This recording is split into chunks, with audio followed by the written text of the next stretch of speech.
नमस्कार, मैं शशांक शर्मा स्वागत करता हूँ ज्योतिष मार्ग में। आज हम बात कर रहे हैं धन भाव के बारे में। धन भाव जो हमारी कुंडली में सेकंड हाउस होता है, द्वितीय भाव होता है। तो धन भाव का जो स्वामी होता है, इस भाव का जो ओनरशिप जिस ग्रह की होती है, वो जिस भी हाउस में बैठता है उसके अकॉर्डिंग हमें अर्निंग होती है, धनार्जन होता है। तो एक एक भाव के अकॉर्डिंग अगर बात करें तो सबसे पहले देखें, यदि इस भाव का स्वामी अपने ही भाव में हो, यानी कि जो धनेश है वो सेकंड हाउस में ही हो, तो यहाँ पर ग्रहों के अकॉर्डिंग ज़्यादा रिजल्ट मिलता है। यानी कि यदि शुक्र अपनी ही राशि स्वामी में है तो शुक्र अपने ही कारकत्व वाले काम कराएगा और अपनी मेहनत से कराएगा। यानी कि ऐसा व्यक्ति धनी तो बहुत होता है और धन जो उसका अर्जन होता है, धन अर्जित जो होता है वो अपनी मेहनत से होता है। यहाँ पर किसी भी अन्य व्यक्ति की आपको सहायता नहीं मिलती है, ये देखा जाता है। यानी कि आप अपनी मेहनत से ही धन अर्जित करते हो और जिस ग्रह जो ग्रह वहाँ पर स्वामी है उस ग्रह के कारकत्व से आपको रिजल्ट मिलते हैं। जैसे कि अगर वहाँ पर शुक्र है, शुक्र अपनी ही राशि में अपने घर में बैठा है, तो शुक्र से रिलेटेड आप काम करेंगे। शुक्र से रिलेटेड आईटी के काम हो जाते हैं, या फिर प्राइवेट इंडस्ट्री में बात करें तो कॉस्मेटिक इंडस्ट्री के काम हो जाते हैं, म्यूजिक से रिलेटेड काम हो जाते हैं, क्योंकि सेकंड हाउस में शुक्र और यदि वहाँ चंद्रमा का भी प्रभाव आ जाए तो ऐसा व्यक्ति सिंगर होता है और सिंगिंग से भी पैसा कमाता है। तो इस तरह से हम ग्रहों के कारकत्व जो होते हैं, ग्रहों की जो क्वालिटीज़ हैं, उसके अकॉर्डिंग हम देख सकते हैं कि कैसे परिणाम मिलते हैं। जैसा कि धनेश यदि थर्ड हाउस में आ जाए, यानी कि अपने से सेकंड में आ जाए, तो ऐसा जो व्यक्ति होता है वो कहीं ना कहीं जॉब करके ही पैसा कमाता है और अपनी मेहनत से पैसा कमाता है। स्टार्टिंग में जो इनका अर्निंग का रहता है वो बहुत ही ज़्यादा अच्छा नहीं रहता। हाँ, ऐसे लोगों को विवाह उपरांत बहुत अच्छी धनार्जन होता है इन लोगों का, लेकिन विवाह से पहले या कहीं स्टार्टिंग इनकी बहुत ही ज़्यादा कम अमाउंट से होती है। ज़्यादातर ऐसे लोग जॉब ही करना पसंद करते हैं। फिजिकल एक्टिविटीज़ ज़्यादा होती हैं इन लोगों की, क्योंकि थर्ड हाउस पराक्रम का होता है, तो ऐसे लोग पराक्रम से, अपनी मेहनत से, फिजिकल वर्क से पैसा ज़्यादा कमाते हैं।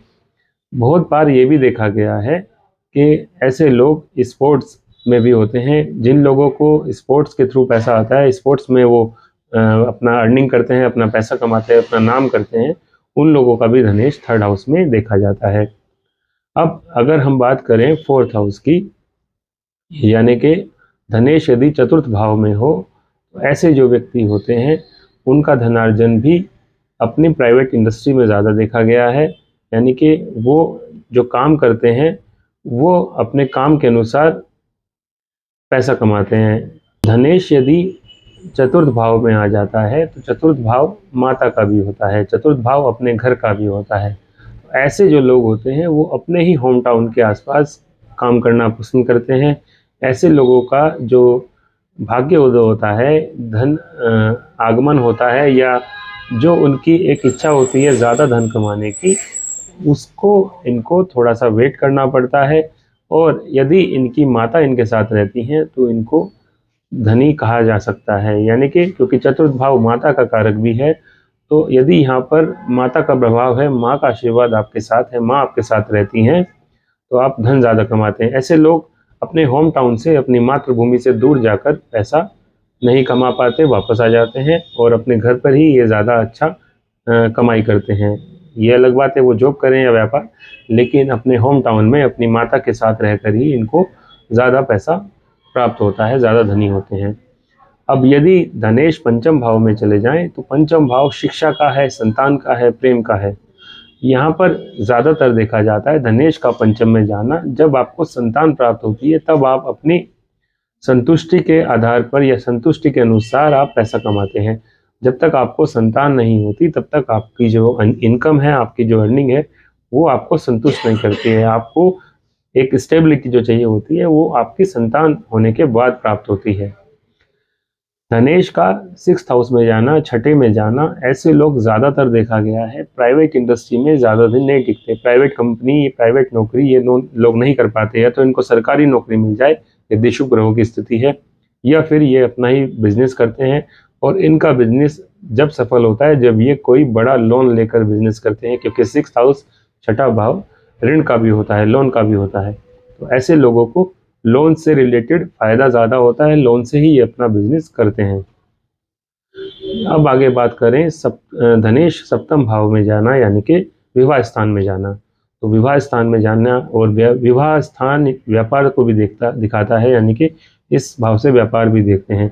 तो धनेश यदि सप्तम भाव पर है तो ज़्यादातर देखा गया है ऐसे लोग अपना ही बिजनेस करते हैं, अपना ही व्यापार करते हैं, और व्यापार में जो इनको एक अच्छा अनुभव या अच्छी अर्निंग जो होती है, या वही जो मैं बता रहा था कि संतुष्टि के अनुसार जो इनको पैसा मिलता है, वो इनको विवाह उपरांत ही मिलता है। यानी कि बात करें कि विवाह के बाद इनको भाग्य उदय होता है अपने व्यापार में। सब धनेश का अष्टम में जाना, अष्टम भाव एक ऐसा भाव जहाँ पर जो इनकम होती है वो थोड़ा सा रहस्यात्मक होती है। ज़्यादातर ऐसे लोग एजेंटशिप या फिर ये कहें कि ऐसे लोग ट्रेडिंग का काम करते हैं। इन लोगों की जो इनकम होती है वो निश्चित नहीं होती। ऐसे लोग स्टॉक मार्केट का, शेयर मार्केट का काम भी बहुत ज़्यादा करते हैं, या फिर इस तरह का भी काम करते हैं जहाँ पर पैसे जो हैं वो कमीशन बेसिस पे आते हैं। तो धनेश अष्टम में जाता है तो ऐसे लोगों को पैसा जो है वो अनिश्चित रूप से आता है, यानी कि कब कितना आ जाए इनको नहीं पता चलता है। कंसल्टेंट भी अच्छे होते हैं ये लोग, लेकिन इन लोगों की एक फिक्स अर्निंग नहीं होती। कभी इनको बहुत ज़्यादा अच्छी अर्निंग हो जाती है, कभी बहुत ज़्यादा अच्छी अर्निंग नहीं हो पाती, जिस वजह से इनको बहुत ज़्यादा परेशानी भी देखनी पड़ती है। धनेश का नवम भाव में जाना ये दिखाता है कि पैतृक संपत्ति या फिर पिता की सहायता से आप अपने करियर को उदय करते हैं। पिता की सहायता के द्वारा ही आप कोई व्यापार स्टार्ट करेंगे, या पिता की सहायता से ही आपको कोई बहुत अच्छी जॉब मिल पाती है, ये ज़्यादा देखा गया है। कुछ लोगों का ये भी देखा जाता है कि पिता के स्थान पर नौकरी मिल जाती है, उन लोगों का धनेश भी नवम में होता है। धनेश का धनेश यहाँ पर मैं बात कर रहा हूँ, फिर से आपको बता दूँ, सेकंड हाउस की, द्वितीय भाव की। तो उसका स्वामी, अब हम बात करें दशम भाव में आ जाए। दशम भाव कर्म का है। तो धनेश का कर्म भाव पर जाना अपने ही मेहनत से सफलता दिखाता है। ऐसे लोग ज़्यादातर, यदि यहाँ शुभ ग्रह की स्थिति है और सूर्य की स्थिति भी यहाँ ये दिखाती है कि ऐसे लोगों को सरकारी नौकरी के योग भी दिखते हैं, राज्य से प्राप्त सरकारी नौकरी मिलती है, और अपनी ही मेहनत से ये लोग सफल होते हैं अपने करियर में। धनेश का एकादश भाव में यानी कि 11वें भाव में जाना ये दिखाता है कि ये लोग धन से ही धन को अर्जित करते हैं, यानी कि इन लोगों को पिता द्वारा या पैतृक संपत्ति द्वारा जो धन प्राप्त होता है उसी से ये आगे बढ़ाकर प्राप्त करते हैं।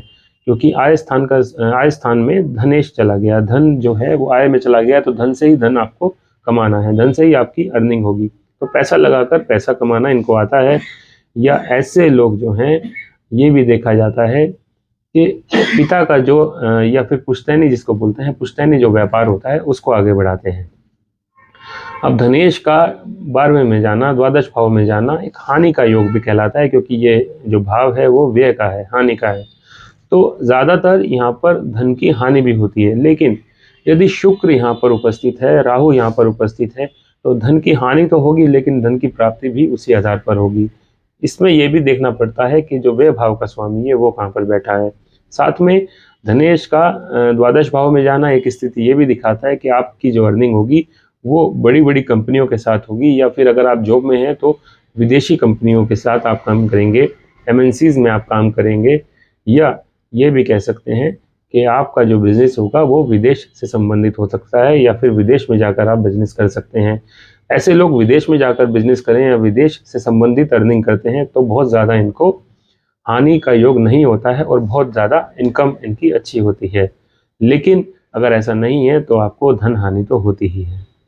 अब कुछ विशेष योग धन को लेके जो ये है कि यदि आपकी कुंडली में विशेष रूप से यदि आपका कुंभ लगन है और द्वितीय भाव में धन भाव में गुरु शुक्र की यदि आपकी युति हो जाती है तो आपके पास धन की कोई कमी नहीं होती है। आप धनी फैमिली में ही, धनी परिवार में ही जन्म लेते हैं, और धन के रूप में अगर बात करें तो आप एक बहुत ही ज़्यादा फेमस पर्सनैलिटी होते हैं पैसों को लेके, यानी कि पैसा आपके पास अपार रहता है, पैसे की कोई सीमा नहीं रहती ऐसे लोगों के पास।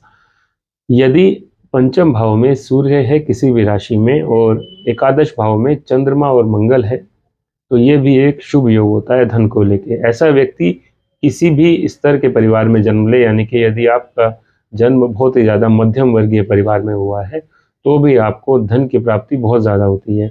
आप इतना धन कमाते हैं कि आपके जो आसपास के जो रिश्तेदार होते हैं, परिवार होता है, वो भी कहते हैं कि एक व्यक्ति है जिसने धन इस लेवल पे कमाया, तो वो आपकी इतनी तारीफ करते हैं। एक योग ये भी होता है कि यदि गुरु या चंद्रमा पंचम या एकादश भाव में हो और शुभ राशि में हो, यानी कि मित्र राशि में हो, तो भी आपको धन की प्राप्ति बहुत ज़्यादा होती है, धन की कोई कमी नहीं रहती। शुक्र और राहु की युति द्वितीय भाव में, द्वादश भाव में और सप्तम भाव में, ये भी आपको बहुत ज़्यादा धन दिलाती है।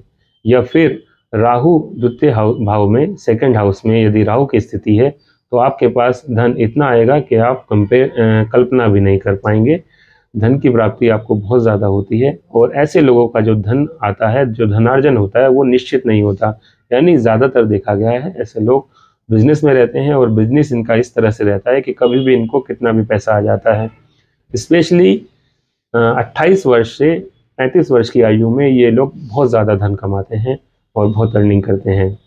अब कुछ उपाय यहाँ पर स्पेशली उन लोगों के लिए जिनको इंस्टेंट कभी कभी पैसों की ज़रूरत होती है और बहुत ज़्यादा पैसों की ज़रूरत होती है। तो कुछ यहाँ पर 2 उपाय हमने पहले भी बताए हैं, वो आज भी हम बता देते हैं। एक तो आपको बुधवार या शुक्रवार दोनों में से किसी भी एक दिन आप कनक धारा स्तोत्र का पाठ आपको करना चाहिए। दूसरा उपाय ये है, आपको गूगल से या यूट्यूब से भी मिल जाएगा। श्री सूक्तम के 16 मंत्र होते हैं, तो श्री सूक्तम के 16 मंत्रों को आपको जाप करना है और प्रत्येक मंत्र पर एक घी की आहुति आपको दीपक में देनी है, यानी दीपक जलाना है और श्री सूक्तम के 16 मंत्रों का जाप करना है। प्रत्येक मंत्र पर एक एक घी की आहुति आपको देनी है। ये अगर आप उपाय करते हैं तो आप एक चमत्कारी प्रभाव इसका देखेंगे।